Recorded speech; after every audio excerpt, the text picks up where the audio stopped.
আবু বকরকে বলতেছে, আবু বকর তুমি তো আমার দোস্ত, তুমি আমার বন্ধু, তোমাকে যেহেতু পাইলাম প্রথমেই তোমাকে দাওয়াতটা দিয়া ফেলাই। বলে কিসের দাওয়াত? বলে আল্লাহ পাক রব্বুল আলামিন আমাকে নবুয়তি দিবেন, নবুয়তি রিসালাতের দায়িত্ব আমাকে দিবেন। আমি তোমাকে বলতেছি তুমি বলো লা ইলাহা ইল্লাল্লাহু মুহাম্মাদুর রাসূলুল্লাহ, আশহাদু আল্লা ইলাহা ইল্লাল্লাহু ওয়াহদাহু লা শারীকা লাহু ওয়া আশহাদু আন্না মুহাম্মাদান আবদুহু ওয়া রাসূলুহু। আবু বকর সিদ্দিক রাদিয়াল্লাহু তাআলা আনহু সিরিয়ার জমিন থেকে মক্কায় আসার পরে তার দিলের ভিতরে একটা লালন করে রাখছে, কবে সেই সোনালী সময়টা আমি পাবো। মুহাম্মাদুর রাসূলুল্লাহ সাল্লাল্লাহু আলাইহি ওয়াসাল্লামের জবান থেকে রিসালাতের কথা শোনার সাথে সাথে আবু বকর বলতেছে, ইয়া মুহাম্মদ মাদ্দালিলু আলা মা তাদাই, ও মুহাম্মদ তুমি যে নবী দাবি করতেছো ওই নবী দাবি করার সপক্ষে তোমার দলিল কি? সুবহানাল্লাহ। দলিল কি? দলিল সরকার দু আলম সাল্লাল্লাহু আলাইহি ওয়াসাল্লাম বলেন, আবু বকর তুমি যেহেতু আমার কাছে দলিল চাইছো, একটা কথা মনে রাখবেন, মক্কার জমিনে স্বপ্নের কথা, স্বপ্নের ব্যাখ্যা শুধু জানে কে? আবু বকর। কে জানে? মানুষের ভিতরে কে জানে? নবী জানে? জানে না। কাউকে জানায় নাই, বিবিকে জানায় নাই, আব্বাকে জানায় নাই, আম্মাকেও জানায় নাই, মক্কার জমিনে কাউকে জানায় নাই। সিরিয়ার জমিনে একজন পাদ্রী জানে, আর মক্কার জমিনে আবু বকর জানে। আবু বকর নবীকে বলতেছেন, ইয়া মুহাম্মদ মাদ্দালিলু আলা মা তাদাই, তুমি যে নবুয়তি দাবি করতেছো, তুমি নবী, তুমি রাসূল, তার সপক্ষে দলিল কি? সরকারে দু আলম সাল্লাল্লাহু আলাইহি ওয়াসাল্লাম বলেন, আবু বকর তুমি যেহেতু দলিল চাইতেছো, দলিলটা তাহলে শুনে নাও, তুমি দলিলটা শুনে নাও। বলে দলিল কি? সরকারে দু আলম সাল্লাল্লাহু আলাইহি ওয়াসাল্লাম বলেন, রাআইতা বিশাম, শামে বসে বসে রাতের বেলায় তুমি যে স্বপ্ন দেখেছিলা, ওই স্বপ্নটাই হলো আমি নবী মুহাম্মদুর রাসূলুল্লাহর পক্ষে প্রথম দলিল। আর রুয়াল্লাতী রাআইতা বিশাম, আর রুয়াল্লাতী রাআইতা বিশাম, ও আবু বকর সিরিয়াতে বসে বসে তুমি যেই স্বপ্ন দেখেছিলা, ওই স্বপ্নটাই হলো আমার পক্ষে নবুয়তের পক্ষে প্রথম দলিল। সিদ্দিকে আকবর রাদিয়াল্লাহু তাআলা আনহুর বুঝার আর বাকি আসেনি? আওয়াজ করে বলেন বাকি আসেনি? সাথে সাথে আর কোনো দ্বিধা নয়, দ্বন্দ্ব নয়, দ্বিতীয় কোনো প্রশ্ন করার সুযোগ নাই। সিদ্দিকে আকবর রাদিয়াল্লাহু তাআলা আনহু মুহাম্মদুর রাসূলুল্লাহর কপালে চুম্বন খাইতে শুরু করেছে আর বলতেছে, ইয়া মুহাম্মদ, ও গো আল্লাহর নবী, আর দেরি নয়, আমাকে কালিমা পড়ে মুসলমান বানায় দেন। কুল ইন কুনতুম তুহিব্বুনাল্লাহ ফাত্তাবিউনি ইউহিব্বুকুমুল্লাহ। আল্লাহ পাক নবীকে জানায় দিয়েছেন, ও নবী আপনি জানায় দেন, আরবের মরুপ্রান্তরে দাঁড়ায়া সারা পৃথিবীর কিয়ামত পর্যন্ত আনওয়ালা সমস্ত বান্দা বান্দীদেরকে আপনি জানায় দেন, যদি আমি আল্লাহকে ভালোবাসতে চাই, যদি কেউ আমি আল্লাহকে কেউ ভালোবাসতে চাই, সেজন্য আপনার অনুসরণ করে।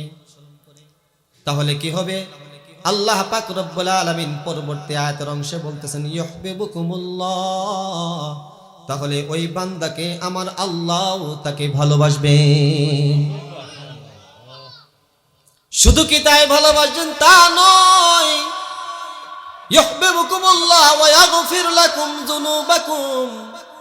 আল্লাহ পাক রব্বুল আলামিন বলেন, আল্লাহ পাক ওই বান্দার পিছনে জিন্দেগির গুনাহ মাফ করে দিবেন। গুনাহ মাফ করার মালিক কে? আরো আওয়াজ করে বলেন কে? তাহলে ভালোবাসতে হলে নবীকে অনুসরণ করা লাগবে। আল্লাহ পর্যন্ত ভালোবাসা পেতে হলে মাধ্যম হলো নবী। নবী না? সরকারে দু আলম সাল্লাল্লাহু আলাইহি ওয়াসাল্লাম হাদিস শরীফে বলেন, মান আহাব্বা সুন্নতি ফাকাদ আহাব্বানি ওয়া মান আহাব্বানি কানা মাই ফিল জান্নাহ।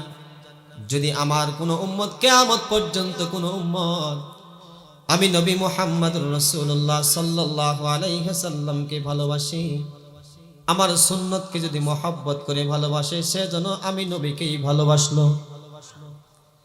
দুনিয়াতে যে আমার উম্মত কিয়ামত পর্যন্ত আনেওয়ালা উম্মতের ভিতর থেকে যে একটা উম্মত আমি নবীকে ভালোবাসলো, আল্লাহর জান্নাতের ভিতরে আমি নবী মুহাম্মদুর রাসূলুল্লাহ আর আমার সেই উম্মত আল্লাহর জান্নাতের মেহমান হয়ে একই সাথে আল্লাহর জান্নাতে থাকবো। মোহাব্বত, ভালোবাসা, প্রেম এক সাইড থেকে হয় না, দুইটা সাইড লাগে মিয়া সাহেব, দুইটা সাইড লাগে। একটা যুবক আর একটা যুবতীর সাথে ভালোবাসা করবে, একা হয় না, হবে? আপনি আজীবন একটা মেয়েকে ভালোবাসলেন, মেয়ে আপনাকে পাত্তাই দেয় না, এই ভালোবাসার কোনো দাম নাই, দাম আসেনি। পক্ষান্তরে একটা মেয়ে একটা যুবতী একটা যুবককে ভালোবাসে, কিন্তু যুবক তাকে পাত্তা দেয় না, ওই ভালোবাসারও কোনো দাম নাই। আপনি বন্ধু, আপনার আরেক বন্ধু বানাইতে চান, কিন্তু ওই বন্ধু আপনাকে পাত্তা দেয় না, এই বন্ধুত্বের কোনো দাম নাই। আল্লাহ পাক বান্দাকে ভালোবাসেন, বান্দা আল্লাহকে ভালোবাসেন, এই ভালোবাসার কোনো দাম নাই। নবী মুহাম্মদুর রাসূলুল্লাহ সাল্লাল্লাহু আলাইহি ওয়াসাল্লাম উম্মতকে কত মহব্বত করেন, কত ভালোবাসেন, কিন্তু উম্মত নবীকে ভালোবাসে না। যদি নবীকে উম্মত ভালোবাসতো তাহলে ওই নবীর সুন্নতের তাবেদারি হয়ে যাইতো, ঠিক না বেঠিক? সাহাবায়ে কেরাম রাদিয়াল্লাহু তাআলা আজমাইন নিজের জানের চাইতেও বেশি ভালোবাসতো। সরকারে দু আলম সাল্লাল্লাহু আলাইহি ওয়াসাল্লাম হাদিস শরীফে ইরশাদ করেন, লা ইউমিনু আহাদুকুম হাত্তা আকুনা আহাব্বা ইলাইহি মিন ওয়ালিদিহি ওয়া ওয়ালাদিহি ওয়ান নাসি আজমাইন। ততক্ষণ পর্যন্ত কোনো ইমানদার প্রকৃত ইমানদার হতে পারবে না, ততক্ষণ পর্যন্ত একটা মুমিন কামেল ইমানের দফতরে তার নাম লেখাইতে পারবে না, যতক্ষণ পর্যন্ত তার বিবির চাইতে, যতক্ষণ পর্যন্ত তার সন্তানের চাইতে, যতক্ষণ পর্যন্ত তার আব্বার চাইতে, যতক্ষণ পর্যন্ত তার আম্মার চাইতে, যতক্ষণ পর্যন্ত তার দাদার চাইতে, যতক্ষণ পর্যন্ত তার দাদির চাইতে, যতক্ষণ পর্যন্ত তার নানার চাইতে, যতক্ষণ পর্যন্ত তার নানির চাইতে, এবং কি নাসি আজমাইন দুনিয়ার সমস্ত মানুষের চাইতে আমি নবী মুহাম্মদুর রাসূলুল্লাহ তার কাছে ভালোবাসার পাত্র বেশি না হব, ততক্ষণ পর্যন্ত সে প্রকৃত ইমানদার হতে পারবে না। ঘোষণাকার নবীর, ঘোষণাকার নবী মুহাম্মদুর রাসূলুল্লাহ সাল্লাল্লাহু আলাইহি ওয়াসাল্লামকে সাহাবায়ে কেরাম নিজের জানের চাইতেও বেশি ভালোবাসতেন, নিজের মালের চাইতেও বেশি ভালোবাসতেন, বিবির চাইতেও বেশি ভালোবাসতেন, ঠিক না? আর এখনকার মুসলমান মুমিন বিবির চাইতে নবীরে বেশি ভালোবাসে না। তার কারণ বিবি যদি বলে দাড়ি রাখো তাহলে দাড়ি রাখে, আর বিবি যদি বলে দাড়ি রাখা যাবে না তাহলে দাড়ি রাখে না। বলেন তো ওই উম্মতটা বিবির চাইতে নবীকে বেশি ভালোবাসলো না কম বাসলো? আশিকে রাসূলের অভাব নাই, ইশকের অভাব, ইশকের অভাব। বলে হুজুর আমি নবীকে অনেক ভালোবাসি, কিন্তু নবীর টুপি আমার মাথায় দিলে চান্দি গরম হয়ে যায়। তোমার মতো উম্মতের শাফাত হাসরের ময়দানে নবীর শাফাত পাবে না। টুপি মাথায় দিলে বলে চান্দি গরম হয়। হাই হাই মুসলমান, জানো 5 টাকা দামের একটা টুপির কত দাম? দুনিয়ার জমিনে টুপি মাথায় দিলে তোমার চান্দি গরম হয়। দুনিয়ার জমিনে রাসূলের একটা সুন্নতকে যে জিন্দা করবে, টুপি মাথায় দিবে, কাল কিয়ামতের ময়দানে আরশের ছায়া আল্লাহ পাক রব্বুল আলামিন তাকে দান করে দিবেন। চান্দি গরম হয়, চান্দি গরম যদি হয় হাসরের ময়দানের অবস্থা কেমন হবে? এখনই চান্দি গরম হয় মিয়া, কোটি কোটি মাইল দূরে সূর্য, ঠিক না বেঠি? আর হাসরের ময়দানে অর্ধ হাত চান্দির উপরে যখন সূর্য চলে আসবে তখন চান্দি গরম হবে না? চান্দি তখন গরম হবে না? সরকারে দু আলম সাল্লাল্লাহু আলাইহি ওয়াসাল্লাম আশিক সাহাবায়ে কেরাম রাদিয়াল্লাহু তাআলা আজমাইন দামি হয়েছেন রাসূলকে মহব্বত করে, রাসূলের সুন্নতকে মহব্বত করে। আল্লাহ পাক রব্বুল আলামিনের ভালোবাসা 100% তারা অর্জন করেছেন, ঠিক না বেঠিক? রাসূল সাল্লাল্লাহু আলাইহি ওয়াসাল্লামের জন্য জীবনটা দিয়া দিছে, কিন্তু রাসূলের অপমান সহ্য করে নাই। রাসূলের জন্য শাহাদাত বরণ করেছে। সরকার দু আলম সাল্লাল্লাহু আলাইহি ওয়াসাল্লামের মোহরে নবুয়তের উপরে একটা কালিমার দাগ পড়বে, সাহাবায়ে কেরাম সহ্য করে নাই। হাত দিয়া দিছে, পা দিয়া দিছে, শেষ পর্যন্ত মাথাও দিয়া দিছে, শেষ পর্যন্ত জীবনটা বিলায়া দিছে, কিন্তু আল্লাহ পাকের নবীর রিসালাত আর নবুয়তের চেয়ারকে কলঙ্কিত করতে দেয় নাই, ঠিক না বেঠিক? আর আজকের জমিনে মুসলমান হাজারো লাখো কোটি মুসলমানের সামনে সরকারে দু আলম সাল্লাল্লাহু আলাইহি ওয়াসাল্লামের নবুয়তের চেয়ার নিয়ে টানাটানি। এখন বলতে পারেন হুজুর নবুয়তের চেয়ার নিয়ে টানাটানি বুঝলাম না। বুঝবেন, আরেকটু পরেই বুঝাবো, বুঝবেন। বর্তমান সময় নয়, অনেক আগের থেকে একটা ফিতনা, কাদিয়ানি ফিতনা আছে, আছে না? আপনাদের সরিষাবাড়ির জমিনে আছে কাদিয়ানি নিয়ে, চিনেন? কোথায় আছে বলেন তো? বাউসি, এই চাচা চিনছে। কাদিয়ানি চিনেন তো? আচ্ছা বলেন, কাদিয়ানি কাফের কোন না? শুনেন, একটা কথা বুঝেন, কাদিয়ানি যে কাফের এই কথা যে মানবে না সেও কাফের। ফতুয়া, হাদিস, কোরআন হাদিসের থেকে ফতুয়া। কাদিয়ানি যে কাফের এটা যে মানবে না সেও কাফের। কারণ আল্লাহ পাকের কোরআনে আয়াত আছে, মা কানা মুহাম্মাদুন আবা আহাদিন মির রিজালিকুম ওয়ালাকিন রাসূলুল্লাহি ওয়া খাতামান নাবিয়্যিন। আল্লাহ পাক রব্বুল আলামিন জানায়া দিবেন, মুহাম্মদ তোমাদের পুরুষের মধ্য থেকে কোনো পুরুষের পিতা না, ওয়ালাকিন রাসূলুল্লাহ কিন্তু তিনি আল্লাহর পক্ষ থেকে প্রেরিত রাসূল। সুবহানাল্লাহ। ওয়া খাতামান নাবিয়্যিন তিনি হলেন নবীদের ভিতরে সর্বশেষ, তিনি নবী। কার কথা? আওয়াজ করে বলেন, কার কথা? আল্লাহ পাক রব্বুল আলামিন বলেন, নবী মুহাম্মদুর রাসূলুল্লাহ সর্বশেষ নবী। কিয়ামত পর্যন্ত আর কোনো দ্বিতীয় নবীর আগমন ঘটবে না। নবী মুহাম্মদুর রাসূলুল্লাহ সাল্লাল্লাহু আলাইহি ওয়াসাল্লামের মাধ্যমে নবুয়তের দরওয়াজায় আল্লাহ পাক তালা লাগায় দিয়েছে কিয়ামত পর্যন্ত। সরকারে দু আলম সাল্লাল্লাহু আলাইহি ওয়াসাল্লাম কয়, আনা খাতামুন নাবিয়্যিন লা নাবিয়্যা বাদি, আমি হলাম সর্বশেষ নবী, আমার পরে আর কিয়ামত পর্যন্ত কোনো নবীর আগমন ঘটবে না, ঠিক না বেঠিক? আওয়াজ করে বলেন। অন্য হাদিস আল্লাহর নবী আলাইহিস সালাতু ওয়াসসালাম বলেন, লাউ কানা বাদি নাবিয়্যুন লাকানা উমর, আমার পরে আল্লাহ পাক রব্বুল আলামিন যদি কোনো নবী বানাইতো, দুনিয়ার জমিনে যদি আল্লাহ পাক রব্বুল আলামিন অন্য কোন নবী দুনিয়াতে পাঠাইতো, লাউ কানা বাদি নাবিয়্যুন লাকানা উমর, তাহলে আল্লাহ পাক উমরকে নবী হিসেবে পাঠাইতো। সুবহানাল্লাহ। আওয়াজ করে বলেন সুবহানাল্লাহ। তাহলে বলেন তো, কিয়ামত পর্যন্ত মুহাম্মাদুর রাসূলুল্লাহর পরে দ্বিতীয় আর কোন নবীর আসার আগমন করার কোনো সম্ভাবনা আছে কি? এখন একজন যদি বলে আমি নবী, মানবেন?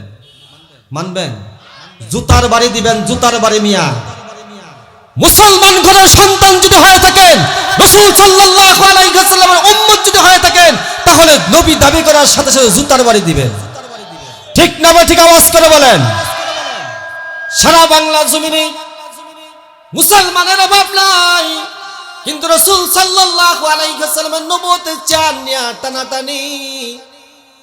রাসূল সাল্লাল্লাহু আলাইহি ওয়াসাল্লামের মোহরে নবুয়তের সিল মারছে আল্লাহ পাক, ঠিক না বেঠিক? মোহরে নবুয়তে কালিমা লেপন করার জন্য একদল ঘুরতেছে। ওই দাওয়াত আপনার কাছেও যে আসবে না এটা এমন কোনো কথা না, আসতেও তো পারে। অ্যালার্ট, সাবধান, আপনার কাছেও কাদিয়ানির পক্ষ থেকে দাওয়াত আসতে পারে। যখন শুনবেন কাদিয়ানির পক্ষ থেকে দাওয়াত আসছে, দাওয়াত গ্রহণ করবেন? দিবেন? দিবেন তো ইনশাআল্লাহ? ইনশাআল্লাহ। সাহাবায়ে কেরাম রাদিয়াল্লাহু তাআলা আজমাইন নবীর আশিক, এক নম্বর আশিক। নবীর আশিক হওয়ার পরে সাহাবায়ে কেরাম ঠকে নাই, বরং জিতছে। বলে কেমন জিতছে জানেন? বলে আল্লাহ পাক রব্বুল আলামিন দুনিয়াতেই জান্নাতের সার্টিফিকেট দান করে দিয়েছেন।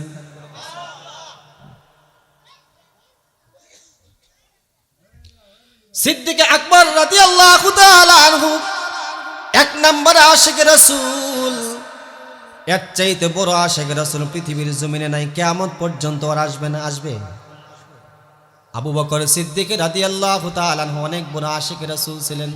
নিজের জীবনটা রাসূলের জন্য দেয়া দিয়েছেন, নিজের জীবনটা আল্লাহর জন্য দেয়া দিয়েছেন, নিজের জীবনটা আল্লাহর রাস্তায় দেয়া দিয়েছেন, কুরবানি করে দিয়েছেন। কিন্তু আল্লাহ এবং আল্লাহর রাসূলকে কোনোদিন ছাড়ে নাই, ছাড়ছেন। সিদ্দিক আকবর রাদিয়াল্লাহু তাআলা আনহু এক নম্বরে আশিক রাসূল ছিলেন। ঠিক না বেঠিক? আওয়াজ করে বলেন। বলে কেমন আশিক ছিলেন? আবু বকর রাদিয়াল্লাহু তাআলা আনহুর সাথে রাসূলের সাথে সম্পর্ক 2 দিনের না, বাল্যকাল থেকে মুহাম্মদের বন্ধু হল আবু বকর। ছোট্ট থেকে একই সাথে চলাফেরা করে। আল্লাহর হাবিব সাল্লাল্লাহু আলাইহি ওয়াসাল্লামের বাচ্চা বয়সেও আবু বকর বন্ধু, যুবক বয়সেও বন্ধু, বৃদ্ধ বয়সেও বন্ধু, মক্কায় থাকা অবস্থায় বন্ধু, মদিনাতে হিজরত করেছেন তখনও সাথেই বন্ধু। ঠিক না বেঠিক? মদিনার জমিনে অবস্থান করেছেন তখনও মুহাম্মাদুর রাসূলুল্লাহর সাথে আবু বকর বন্ধু। আবু বকর কেমন আশিক রাসূল আর আল্লাহ পাকের পাগল জানেন? মুসলমান হওয়ার আগেও আবু বকর কোনোদিন মূর্তির পূজা করে না। চিন্তা করেন, বাপ দাদা অনেকেই মূর্তির পূজা করছে। 360টা মূর্তি মক্কা ঘুরে রাখছিল না? জানেন না ইতিহাস? কিন্তু আবু বকর সিদ্দিক রাদিয়াল্লাহু তাআলা আনহু মুসলমান হওয়ার আগেও কোনোদিন মূর্তির সামনে মাথা ঠেকায় না। সুবহানাল্লাহ বলেন। তো আবু বকর সিদ্দিক রাদিয়াল্লাহু তাআলা আনহু 18 বছর যখন বয়স, কত বছর? 18 বছর যখন বয়স, সিরিয়াতে গেছে আপনি ব্যবসার উদ্দেশ্যে। মূলত আবু বকর সিদ্দিক রাদিয়াল্লাহু তাআলা আনহু কাপড়ের ব্যবসায়ী ছিল। সিরিয়াতে গেছে ব্যবসার জন্য। রাতের বেলা একটা স্বপ্ন দেখছে। স্বপ্নটা দেখার পরে তার দিলের ভিতরে একটু কৌতূহল শুরু হয়েছে, কি দেখলাম। তো স্বপ্নের ব্যাখ্যাটা জানার জন্য সিরিয়ার অলিগলিতে ঘুরতেছে আর লোকদেরকে জিজ্ঞেস করতেছে, ভাই স্বপ্নের তাবির ব্যাখ্যা করে এমন কোনো ব্যক্তি জানামতে আছে কিনা? বলতে আছে, খ্রিস্টান এক পাদ্রী আছে, তার কাছে গেলে আপনি স্বপ্নের ব্যাখ্যা পাবেন। তো সিদ্দিক আকবর রাদিয়াল্লাহু তাআলা আনহু সিরিয়ার এই পাদ্রীর কাছে গেছে, যাওয়ার পরে খোল্লাখুল সবকিছু বলছে যে আমি এরকম একটা স্বপ্ন দেখলাম। তো আবু বকরকে এই পাদ্রী জিজ্ঞেস করতেছে, তোমার বাড়ি কোথায়? বলে আমার বাড়ি মক্কায়। বংশ কি? কুরাইশ। নাম কি? আবু বকর।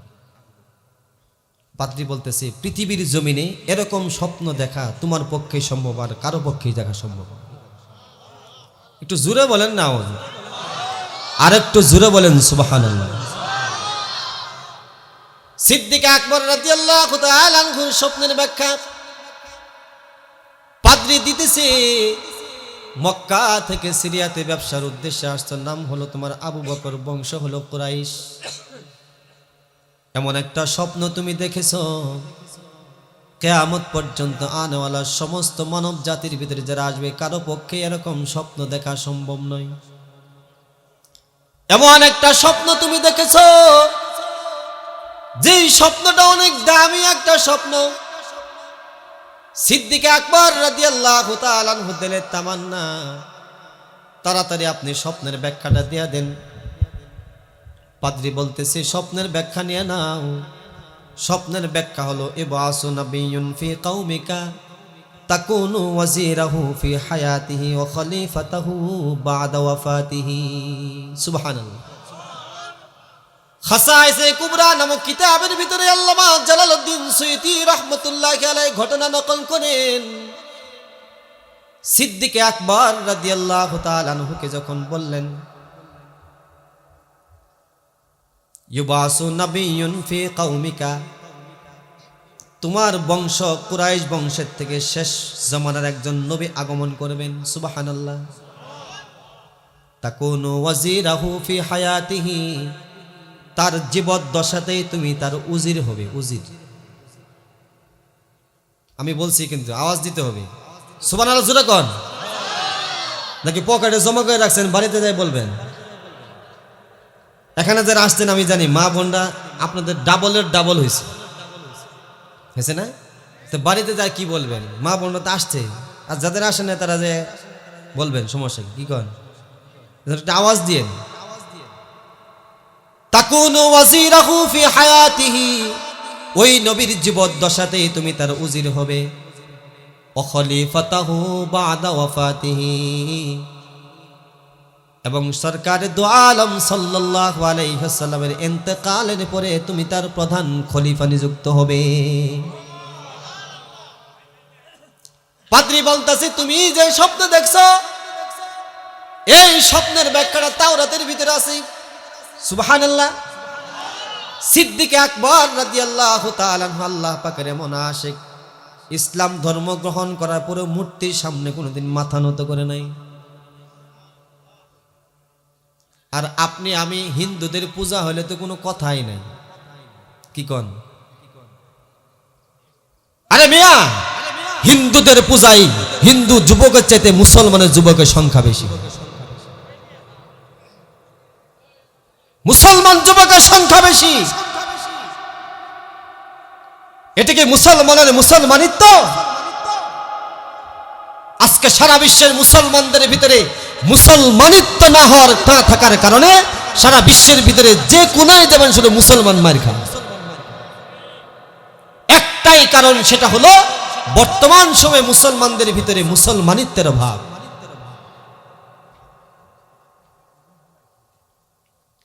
সিদ্দিক আকবর রাদিয়াল্লাহু তাআলা আনহু স্বপ্নের ব্যাখ্যাটা নিয়ে তাড়াতাড়ি মক্কায় চলে আসতেন।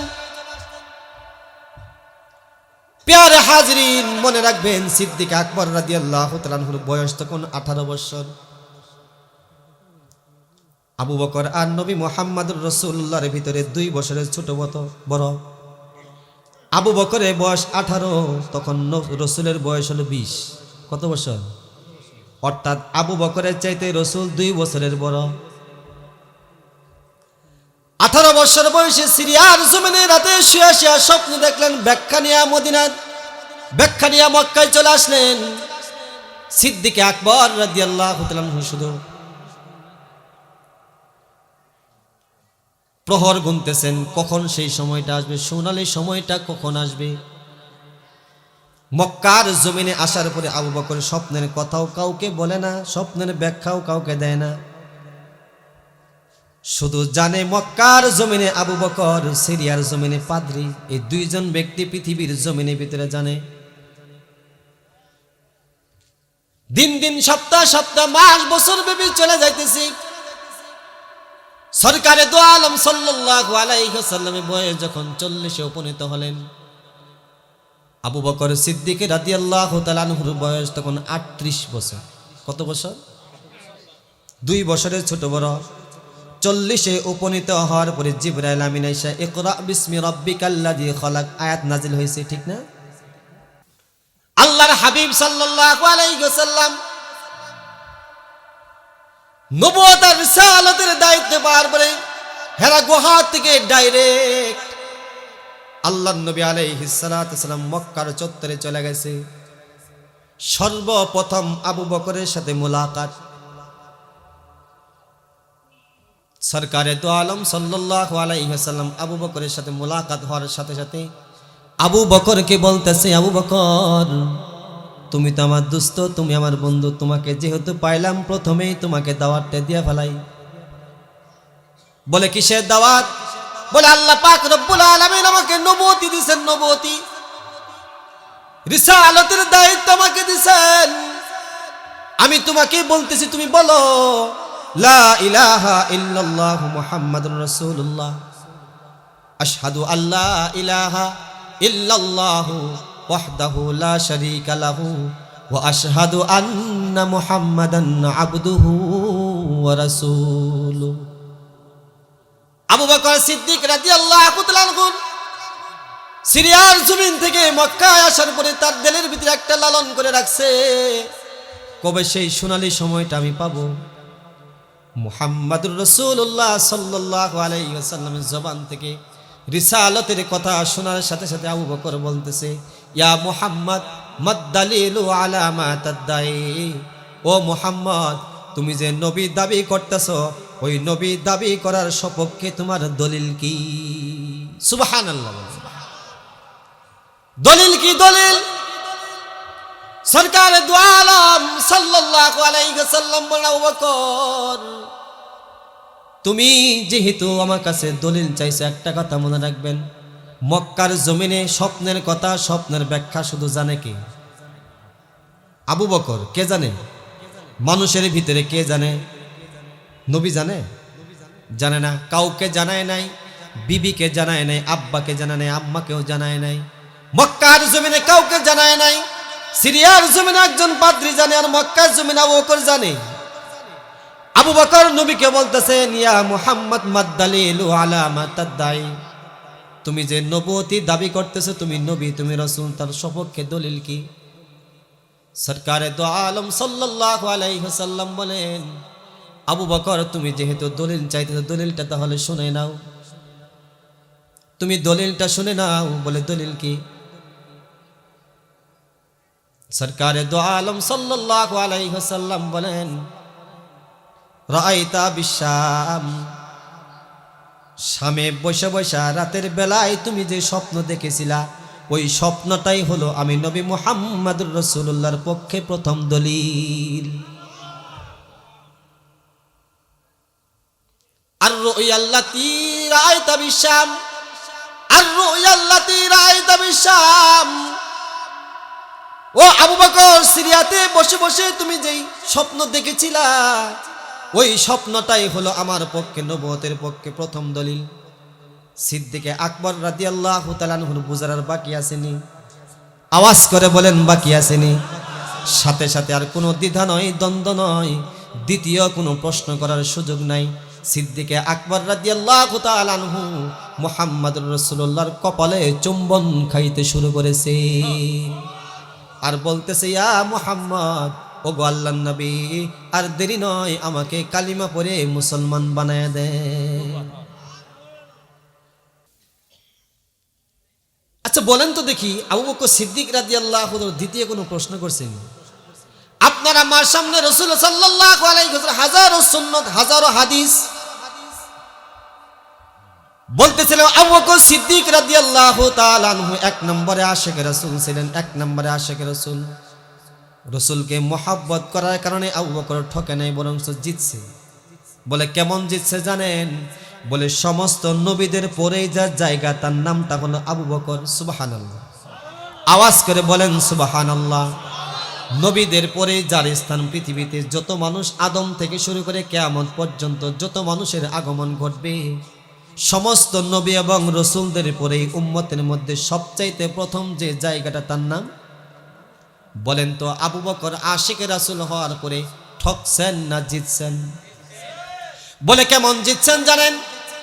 বলে আবু বকর বাল্যকাল থেকে মুহাম্মদের বন্ধু, মক্কায় থাকা অবস্থায় আল্লাহর নবী দুস্থ,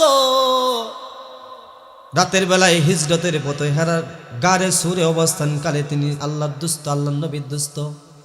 বলে মদিনায় হিজরত করে চলে যাওয়ার পরে মদিনা তো আল্লাহর নবীর দুস্থ, জীবিত থাকা অবস্থাতেও দুস্থ, এবং কে ইন্তেকালের পরেও কিয়ামত পর্যন্ত আল্লাহর নবীর দুস্থ হয়ে পাশে শুয়ে রয়েছে। বলে কেমন আবু বকরের সাথে কেমন আচরণ করা হয়েছে জানেন? তবকাতুল কুবরা নামক কিতাবের ভিতরে আল্লামা আব্দুল ওয়াহাব শাহরানী রহমতুল্লাহি আলাইহি লেখেন, সিদ্দিকে আকবর রাদিয়াল্লাহু তাআলা আনহু আল্লাহর নবী দুনিয়া থেকে চলে যাওয়ার পরে খেলাফতের 2 বছর কয়েকদিন ক্ষমতায় ছিলেন।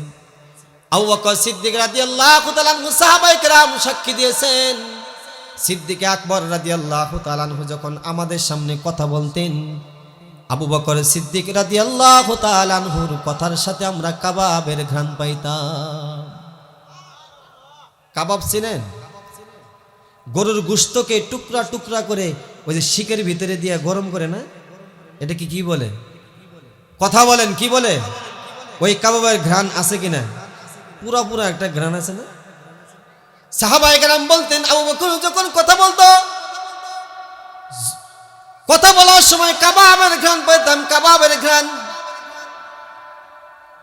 কিতাবের ভিতরে প্রমাণ করেছেন সিদ্দিক আকবর রাদিয়াল্লাহু তাআলা আনহু আল্লাহর নবীর ইন্তেকালের বিয়োগ ব্যথায় আবু বকরের কলিজাটা পুরে কাবাব হয়ে গেছিল। ওই আবু বকর ইন্তেকালের পূর্বে হযরতে আলী রাদিয়াল্লাহু তাআলা আনহুকে ওসিয়ত করছেন। বলে কি ওসিয়ত? ও আলী, তোমার কাছে আমার একটা ওসিয়ত। বলে কি? যে আমার ইন্তেকাল হওয়ার পরে তুমি আলীর হাতের দ্বারা আমাকে গোসল দান করবা। বলেন সুবহানাল্লাহ। বলে আমি ইন্তেকালের পরে আমার লাশটা আল্লাহর নবী রাসূল সাল্লাল্লাহু আলাইহি সাল্লাম রোজে আতহারের পাশে যায় অনুমতি চাইবা। যদি অনুমতি চাওয়ার পরে রোজে আতহারের গেটের তালাটা যদি চাবি ছাড়া খুলে, তাহলে আমাকে সেখানে দাফন করবা। মনে করবা আল্লাহর নবীর পাশে শোয়ার জন্য আমি আবু বকরের অনুমতি আছে। সুবহানাল্লাহ। আর যদি আমি আবু বকরের নাম বলার সাথে সাথে রোজে আতহারের তালা খোলার জন্য যদি চাবি লাগে, মনে করবা আমাকে সেখানে শোয়ার কোনো অনুমতি আল্লাহর পক্ষ থেকে নাই। আমাকে সাধারণ কবরস্থানে, সাধারণ মানুষের কবরস্থানে দাফন করে দিন। আপনিও আশেক, আমিও আশেক, আবু বকরও আশেক। ওসিয়ত করছে। আলী রাদিয়াল্লাহু তাআলা আনহু বলেন, ও খলিফাতুল মুসলিমিন, আল্লাহর নবীর অনেক সাহাবায়ে কেরাম আছে, তাদের অনেক জলিলে কদর বড় বড় সাহাবী আছে। উমর আছে, উসমানও আছে, আরো আব্দুর রহমান ইবনে আউফ আছে, অনেক সাহাবী আছে আল্লাহর নবীর। কিন্তু কারো নাম বললেন না, আমার দ্বারা, আমার হাতের দ্বারা গোসল দিতে বললেন। তার কারণটা কি? সিদ্দিকে আকবর রাদিয়াল্লাহু তাআলা আনহু বলেন, ও আলী, তোমার হাতের দ্বারা আমাকে গোসল দানের জন্য বলেছি। সরকারে দো আলম সাল্লাল্লাহু আলাইহি ওয়াসাল্লাম যখন ইন্তেকাল হয়ে গেছে, আল্লাহর নবী আলাইহিস সালাতু ওয়াস সালামের গোসলটা তুমি আলীর হাতের দ্বারা হয়েছিল। তুমি তো নবীকে গোসল দিয়েছিলা। আমি আবু বকর মনে করি যে হাতটা আল্লাহর নবীর গায়ে লাগছে, ওই হাতটা যদি আমি আবু বকরের গায়ে লাগে, ওই রাসূলের হাতের ছোঁয়ার কারণে আল্লাহ পাক রব্বুল আলামিন আমি আবু বকরের জন্য জাহান্নামের আগুন হারাম করে দিবে। বিশ্বাস কত? রাসূলের হাতের ছোঁয়া পাবার জন্য কত পাগল পারা তারা ছিল। বর্তমান সময়ে মুসলমান কিয়ামত পর্যন্ত মুহাম্মদ রাসূলের হাতের ছোঁয়া পাবে না? পাবে? বলেন পাওয়া যাবে? বলে পাওয়া যাবে না। রাসূল সাল্লাল্লাহু আলাইহি ওয়াসাল্লাম মাধ্যম রেখে গেছেন, সিস্টেম পদ্ধতি রেখে গেছেন।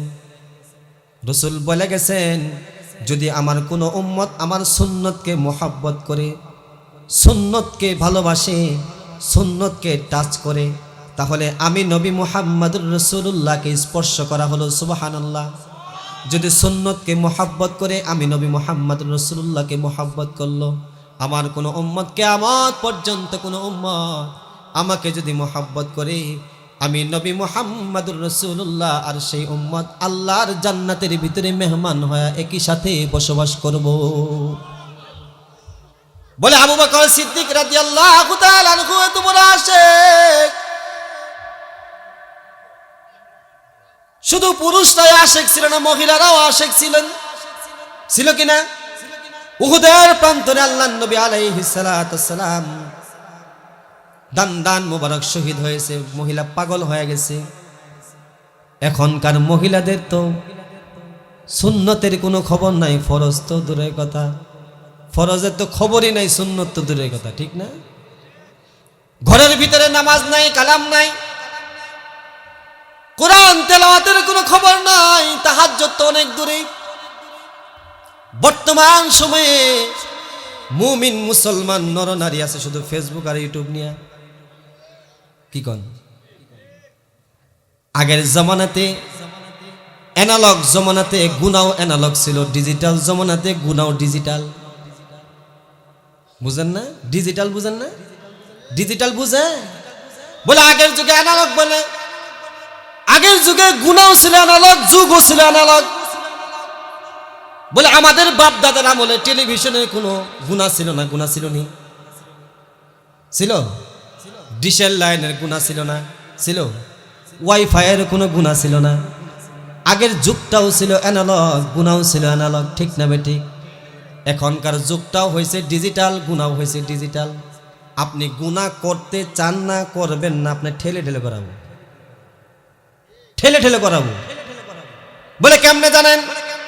বলে আগের জমানাতে মহিলাদেরকে বাজারে দেখা যায় নাই, আর এখনকার বাজারে মহিলা মানুষের জেলা পুরুষ মানুষই ঠেলতে পারে না। চলতে পারে? দেখবেন বাজারের ভিতরে, হাটে, রাস্তা ঘাটে, শহরে, বন্দরে, বাজারে, সব জায়গাতে দেখবেন নারীর খেলা। তাও বিবস্ত্র নয়, অর্ধ উলঙ্গ অবস্থায় চলাফেরা করে। ফাতিমাতুজ জোহরা রাদিয়াল্লাহু তাআলা আনহার জমানায় আল্লাহর নবী আলাইহিস সালাতু ওয়াস সালামের কন্যা কলিজার টুকরা ফাতিমা যদি চাইতো উহুদ পাহাড় স্বর্ণ হয়ে যাইতো, ঠিক না? ঠিক না? কিন্তু ফাতেমার ঘরে এমন অভাব অনটন চলতো, একবার ফাতেমা রাদিয়াল্লাহু তাআলা আনহার ঘরে কোনো খাবার নাই। সরকারে দো আলম সাল্লাল্লাহু আলাইহি ওয়াসাল্লামের কাছে গেছেন, ইয়া রাসূলুল্লাহ, হাসান হুসাইন আপনার নাতি কলিজার টুকরাদেরকে খাবার দেব, খাবার নাই। আল্লাহর নবী আলাইহিস সালাতু ওয়াস সালাম ফাতেমা রাদিয়াল্লাহু তাআলা আনহাকে বলতেছে, ফাতেমা কিসের জন্য আগমন করেছো? বলে কিছু আটা অথবা জব যদি দিতেন তাহলে অভাবটা দূর হইতো। সরকারে দো আলম সাল্লাল্লাহু আলাইহি ওয়াসাল্লাম যদি চাইতেন, আল্লাহ পাক রব্বুল আলামিন পৃথিবীর জমিনে বর্তমান সময়ে যারা বড় লোক আছে, এই বড় লোক নামিয়া আসমান জমিন বরাবর আল্লাহ পাক স্বর্ণের পাহাড় বানায় দিত। দিত কি দিত না? ওই আল্লাহর নবী আলাইহিস সালাতু ওয়াস সালাম ফাতিমাকে বলতেছে, ফাতিমা একদিন যাবত তোমার ঘরে খানা নাই, তোমার বাবা আজকে 3 দিন যাবত উপবাসে পরিণত। তুমি একদিন যাবত খাও না, তোমার বাবা মুহাম্মাদুর রাসূলুল্লাহ 3 দিন যাবত খানা খায় না। তখন কারো যুগ, এখন কারো যুগ, এখন কোনো অভাব নাই, আসেনি? অভাব নাই দেখে গুনার সরঞ্জাম বেশি। তখনকার সময় অভাব ছিল, অনটন ছিল, গুনাহ করে নাই। আল্লাহর কাছে যদি চাইতো অভাব থাকতো না। রাসূল চাইতেন একবেলা খাবো, একবেলা খাবো না, এটি আমার তৃপ্তি। আর এখনকার জমানায় মা বোনদের শোকেস ভরে দামি শাড়ি থাকার পরেও প্রত্যেক ঈদের ভিতরে 2টা করে শাড়ি দাবি করে, কি করে না? টেলিভিশন 30 ইঞ্চি আছে, তারপরেও স্বামীকে বলতেছে এবার ঈদের অফার দিছে, অফার 50 ইঞ্চি একটা এলইডি টিভি না দিলে তোমার বাড়িতে আমি থাকবো না।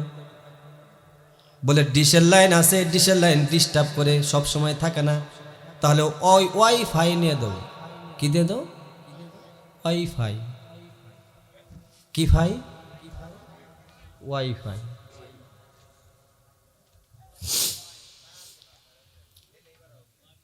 যুগটাও ডিজিটাল, গুণাগুলিও ডিজিটাল।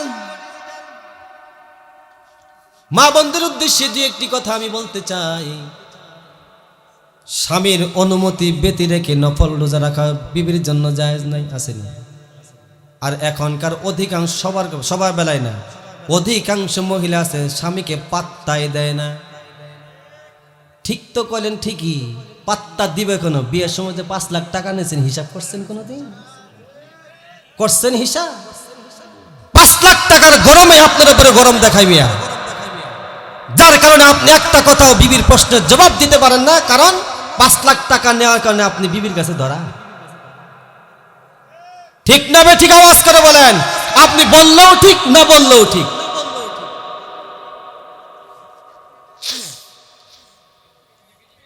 আর শ্বশুর বাড়ির থেকে R15 নিচে, বুঝেন নাই? আরে পাং আলাদা, গাড়ির হলো 5 গিয়ার, ওর হলো 2 গিয়ার, মোট 7 গিয়ারে চলে। এত গুল্লায়া যায় ওরে, বুঝেন নাই? গুল্লায়া যায় ওরকমই, বুঝো না? বর্তমান সময়ে যুবকদের মোটর সাইকেল চালানোর কোনো সিস্টেম নাই, ওরা ড্রাইভিং লাইসেন্স যে কেরা দিছে এটা আমার বোঝায় না। বিরক্ত হয়েন না বাবা, রাগ করেন না, বাস্তব কথা বলতেছে। বুরকা ছেড়ে প্যান্টটা পরে আবার করে রিং, ঠিক না? এখন কে বুরকা, পর্দার বুরকা খুব কম, আবার বুরকা দেখা যায় ফ্যাশন বুরকা হাউস, আর বুরকা আর ফ্যাশন হয় নাকি? হায়রে আল্লাহ রে, বুরকা তো পরে, যদিও বুরকা পরে স্টাইল ফ্যাশন, ঠিক না? বুরকা ছেড়ে প্যান্টটা পরে আবার করে রিং, এসব দেখে ছেলেরা যে চালায় ইফটিজিং, ওরা চালায় ইফটিজিং, ওরা চালায় ইফটিজিং, ওরা চালায় ইফটিজিং, ওরা চালায় ইফটিজিং, ঠিক না বেঠি? নামে বুরকা পরে নারী, মাথাতে দেয় না কাপড়, সাজে গুজে সুন্দর বনের, সেজেছে এখন বানর। মেকআপ ঠেকআপ মারছে, এমন মারা মারছে কালারটা সাদা বানাই হলেছে, মানে বানরের মতোই দেখা যায়, ঠিক না বেটি? নামে বুরকা পরে নারী, মাথাতে দেয় না কাপড়, সাজে গুজে সুন্দর বনের, সেজেছে এখন বানর। চুলগুলো তার ছোট খাটো, চুলগুলো তার ছোট খাটো, দিছে বব কাটিং, ওরা চালায় ইফটিজিং, ওরা চালায় ইফটিজিং, ওরা চালায় ইফটিজিং, ওরা চালায় ইফটিজিং, ঠিক না বেঠি? ছাত্রী সেজে যায় স্কুলে, কাঁধে ব্যাগটা ঝুলাইয়া, পড়ালেখা বাদ দিয়া সব উঠছে প্রেমে মাতিয়া। এখন আর স্কুল আসেনি, কোচিং আর কোচিং আসেনি, কি কন? কোচিং এর নামে যে কি করে আল্লাহ জানে। বাইর থেকে ব্যাগ নিয়ে বাইরেছে, সন্ধ্যা বলে আর ঘুরে নাই, বুঝেন নাই? পরের দিন সকালে গেছে বলে অমুকের সাথে বাউ, পরীক্ষায় মানে পাস করছে না, মিশা কথা কইলাম নি? ছাত্রী সেজে যাই কলেজে, কাঁধে ব্যাগটা ঝুলাইয়া, পড়ালেখা বাদ দিয়া সব উঠছে প্রেমে মাতিয়া। রাতে দিনে বন্ধুর সাথে, রাতে দিনে বন্ধুর সাথে মারে যে ফিল্ডিং, ওরা চালায় ইফটিজিং, ওরা চালায় ইফটিজিং, ওরা চালায় ইফটিজিং, ওরা চালায় ইফটিজিং। সমান অধিকার চাই যে নারী, ওরাই হলো অমানুষ, পোশাক দেখে মনে হয় যে সেজেছে এখন পুরুষ, ঠিক না বে ঠিক? ছেলেও প্যান্ট পরে, মেয়েও প্যান্ট পরে, ছেলেও শার্ট পরে, মেয়েও শার্ট পরে, পার্থক্য কি আসেনি? কোনো পার্থক্য? পার্থক্য করার কোনো উপায় নাই। সমান অধিকার চাই যে নারী, ওরাই হলো অমানুষ, পোশাক দেখে মনে হয় যে সেজেছে এখন পুরুষ। স্বামীদেরকে ঘরে রেখে, স্বামীদেরকে ঘরে রেখে করতে যাই শপিং, ওরা চালায় ইফটিজিং, ওরা চালায় ইফটিজিং, ওরা চালায় ইফটিজিং, ওরা চালায় ইফটিজিং। বুরকা ছেড়ে প্যান্টটা পরে আবার করে রিং, এসব দেখে ছেলেরা যে চালায় ইফটিজিং, ওরা চালায় ইফটিজিং, ওরা চালায় ইফটিজিং, ঠিক না বেঠি? মা বোনদের পর্দার দরকার আছে কি নাই? বলতেছিলাম সিদ্দিক আকবর রাদিয়াল্লাহু তাআলা আনহু আশিক রাসূল আলী রাদিয়াল্লাহু তাআলা আনহুকে বলতেছি, কিছুদিন পরে ওসিয়ত করার পরে সিদ্দিক আকবরের ইন্তেকাল হয়ে গেছে। আবু বকর সিদ্দিক রাদিয়াল্লাহু তাআলা আনহু ইন্তেকাল হওয়ার পরে ওসিয়ত মোতাবেক আল্লাহর নবী আলাইহিস সালাতু ওয়াস সালামের সাহাবী রাসূলের কলিজার টুকরা ফাতেমা রাদিয়াল্লাহু তাআলা আনহার জামাই স্বামী নিজের হাতে গোসল দিছেন। আল্লাহর নবী আলাইহিস সালাতু ওয়াস সালাম ওই যে আবু বকর বলে গেছিল, তোমার হাতের ছোঁয়া যেহেতু রাসূলের গায়ে লাগছে, ওই হাতের ছোঁয়া যদি লাগে আমি জাহান্নাম থেকে মুক্তি পেয়ে যাব। দুনিয়ার জমিন আল্লাহর নবী আলাইহিস সালাতু ওয়াস সালাম অনেক মুজিজা রেখে গিয়েছেন, বলে জাহান্নামে রাসূলের হাতের ছোঁয়া যার হাতে লেগেছে জাহান্নামের আগুন তার জন্য হারাম। দুনিয়ার আগুন যদি হারাম হয়, জাহান্নামের আগুন হারাম হবে কি হবে না? হযরতে আনাস রাদিয়াল্লাহু তাআলা আনহু রাসূল সাল্লাল্লাহু আলাইহি ওয়াসাল্লাম খাদেম ছিলেন, সাহাবায়ে কেরামকে ডাক দিবেন, তার বাসায় দাওয়াত দিবেন। দাওয়াত আল্লাহর নবীর সাহাবীরা আনাস রাদিয়াল্লাহু তাআলা আনহুর বাসায় গেছেন দাওয়াত খেতে। দাওয়াত খাওয়া যখন শেষ, হাত মুছার জন্য তোয়ালে রুমাল দেয় না, গামছা দেয় না, মেহমানকে তোয়ালে আনে দিয়েছে। তোয়ালাটা ময়লাযুক্ত, ময়লাযুক্ত, এমন ময়লা হয়েছে মেহমানের সামনে বের করার কোনো উপায় নাই। মেহমানের সামনে যখন খাদিমা আনাস রাদিয়াল্লাহু তাআলা আনহুর ঘরের খাদিমা যখন রুমালটা তোয়ালেটে যখন মেহমানের সামনে বের করছে ময়লাযুক্ত, আনাস রাদিয়াল্লাহু তাআলা আনহু বলেন, আপনি আমি কাপড় ময়লা হইলে সাবান দিয়ার পানি দিয়া ধুই, ঠিক না? আনাস খাদিমাকে বলতেছে, ও খাদিমা শোনো, এই তোয়ালেটা নিয়া জ্বলন্ত চুলার ভিতরে গিয়া পরিষ্কার করে নিয়ে আসো। চুলার ভিতরে আগুন জ্বলতেছে, ওই চুলার ভিতরে গিয়া রুমালটা তোয়ালেটা পরিষ্কার করে নিয়ে আসো। খাদিমাকে অনুমতি দিছে। খাদিমা সেই তোয়ালেটা নিয়া জ্বলন্ত চুলার ভিতরে আগুন দাও দাও করে আগুন জ্বলছে, ওই আগুনের ভিতরে দিয়া যখন চুবায় নিয়ে আসছে, নিয়ে আসা পরে মেহমানদের সামনে যখন উপস্থাপন করছে, তোয়ালেটা একদম ঝকঝকে পরিষ্কার, এমন পরিষ্কার হয়েছে সাবান দিয়েও তার চাইতে বেশি পরিষ্কার হয়। সাবানের দ্বারা ওই পরিষ্কার করা সম্ভব নয়, যে পরিষ্কার আগুনের ভিতর থেকে নিয়ে আসছে। সাহাবায়ে কেরাম পরিষ্কার তোয়ালে দ্বারা হাত মুছলেন। খাওয়া দাওয়া শেষে হাত মুছার পরে আনাসকে জিজ্ঞেস করে, আনাস, কারণটা বুঝলাম না, আমাদের কাপড় ময়লা হইলে আমরা সাবান দিয়া পানি দিয়া ধুই, তুমি আগুনের ভিতর দিয়া তোয়ালে পরিষ্কার করলা, কারিশমা বুঝলাম না। বলে, বুঝবা না, এটা এমন একটা রুমাল, সরকারে দো আলম জীবদ্দশাতে আমার বাড়িতে দাওয়াত খেতে আসছিলেন, আর আল্লাহর হাবিব সাল্লাল্লাহু আলাইহি ওয়াসাল্লামের সামনে খানা খাওয়ার শেষে যখন তোয়ালেটা রসুলের হাতে দিয়েছিলাম, আর রসুল যখন এই তোয়ালেটা তার নিজের হাত মুছছেন, রসুলের হাতে টাচ আর সোয়া লাগার পরে থেকে এই তোয়ালেটা আগুনের ভিতরে দিলেও আগুনে পুড়ে না, আগুনে পুড়ে না। ওই রসুলের উম্মত যদি সুন্নতের তাবেদারি করে, ওই শরীর জাহান্নামের আগুন জ্বালাবে না, ঠিক না? ঠিক আওয়াজ করে বলেন। এজন্য সুন্নতের তাবেদারি করতে রাজি আছে তো ইনশাআল্লাহ? ইনশাআল্লাহ। বলতেছিলাম, সিদ্দিক আকবর রাদিয়াল্লাহু তাআলা এত বড় আশিক, আলী রাদিয়াল্লাহু তাআলা আনহু গোসল শেষ করে জানাজা সম্পন্ন করে খাটিয়া নিয়ে গেছে, আল্লাহু আকবার বলার জন্য রেডি থাকেন ইনশাআল্লাহ। কি কোন? জোরে বলবেন তো ইনশাআল্লাহ? মেসেজটা দেওয়ার পরে জোরে আওয়াজ দিয়ে বলবেন আল্লাহু আকবার, ঠিক আছে ইনশাআল্লাহ?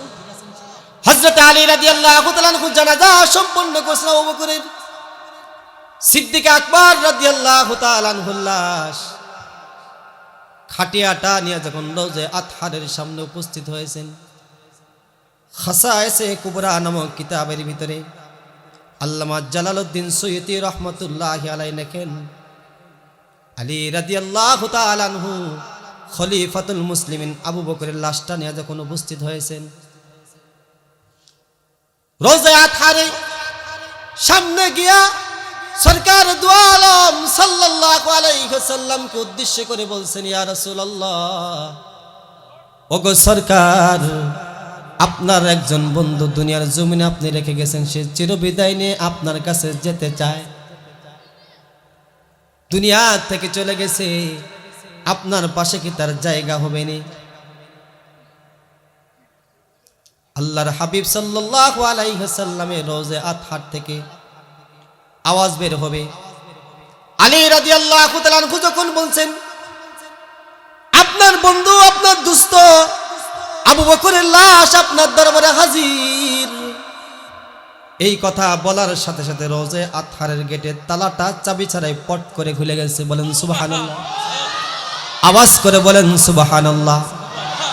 শুধু তাই নয়, রওজা আতহার থেকে গায়েবী আওয়াজ ভেসে আসছে, উদখুলুল হাবিবা ইলা হাবিবিহি ফাইন্নাল হাবিবা ইলা হাবিবি মুশতাক, বন্ধুকে বন্ধুর কাছে শোয়া দাও, কেননা বন্ধু বন্ধুর জন্য পাগল পারা। আল্লাহু আকবার, আল্লাহু আকবার। রাসূল বন্ধু বলতেছে, বন্ধু বন্ধুর জন্য পাগল পারা। আবু বকর সিদ্দিক রাদিয়াল্লাহু তাআলা আনহু আশিক রাসূল, এমন একজন আশিক রাসূল, রাসূলের পাশে তার জায়গা, এবং হাসরের ময়দানে রাসূল যে জায়গা থেকে উত্থিত হবেন, আবু বকর সেই জায়গা থেকে উত্থিত হবেন। সুবহানাল্লাহ। আবু বকর সেই একই জায়গা থেকে উত্থিত হবেন, হাসরের ময়দানে উঠবেন। কেমন তার নসিব! রাসূলের ইতাআত করার কারণে আবু বকর ঠকছে না জিতছে? আওয়াজ করে বলেন, ঠকছে না জিতছেন? কেমন জেতা জিতছেন জানেননি? বলে সমস্ত নবী এবং রসুলদের পরেই যার জায়গা তার নাম হলো আবু বকর। সাহাবায়ে কেরামের ভিতরে নেক কাজের প্রতিযোগিতা চলতো, আজকে আপনার আমার ভিতরে সুদের প্রতিযোগিতা চলতেছে, ঠিক না? ঘুষের প্রতিযোগিতা চলতেছে, বলে কোন অফিসারের চাইতে এখন টাকা যত বেশি দেব চাকরির গ্যারান্টি তত বেশি। বুঝলেন? মিথ্যা কথা কইলাম? হ্যাঁ, যার টাকাও বেশি তার লোভও বেশি। বুঝেন নাই? সুদের লাইনে প্রতিযোগিতা, নেক কামের লাইনে প্রতিযোগীর অভাব। সাহাবায়ে কেরাম রাদিয়াল্লাহু তাআলা আজমাইনের সময় তাদের ভিতরে নেক কাজের প্রতিযোগিতা চলতো। সব সময় উমর এবং আবু বকরের ভিতরে নেক কাজের প্রতিযোগিতা চলতো।